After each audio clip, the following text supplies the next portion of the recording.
Baka gusto mo lang makapagkita sa akin, Soy, kung pwede lang. Nagmamakawan ako, Soy. Hindi, sabihin mo lang kung ayaw mo. Ang daming humanga kay Fiang sa kanyang life nung nagmakaawa siya kay Binsoy na makipagkita sa kanya.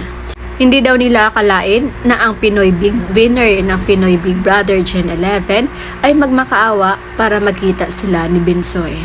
Gusto din ni Fiang na maging ka-love team si Binsoy. Yan ang natatawang pag-amin ni Fiang sa isang interview na gusto niya daw talaga na maka-love team si Binsoy. Base yun sa mga clips sa social media ngayon na halos napanood na ng lahat ng sumusubaybay sa buhay ni Fiang. Witness ang lahat sa nasabing video ng pag-amin ni Fiang na gusto niya maka-love team si Binsoy. Kaya ayon naman sa mga netizens, kaya umano nasabi ito ni Fiang dahil gusto nitong tulungan si Binsoy na umangat dahil totoo ang pagkakaibigan ng tatlo, nina Fiang, Jem, at Binsoy. Komento ng netizens, si Fiang yung tipo ng kaibigan na kapag umangat siya, gusto niyang iangat din yung mga kaibigan niya. I heart you, Fiang.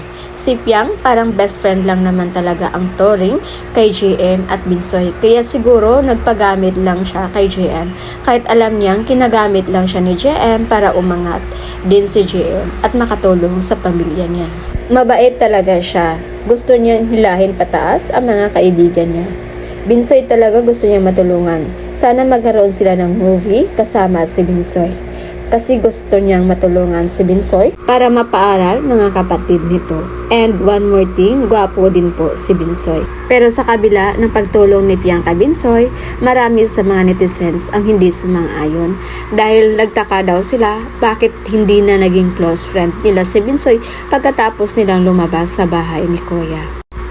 Kung totoo daw ang nakaibigan ni Binsoy si Fiang, bakit hindi ito nagpapakita o hindi ito lumapit kay Fiang? Totoo kaya ang balitang na brainwash na ito ni Jazz kaya hindi na lumapit kay Fiang? Na kung totoosin, sila namang tatlo yung pinaka-close talaga.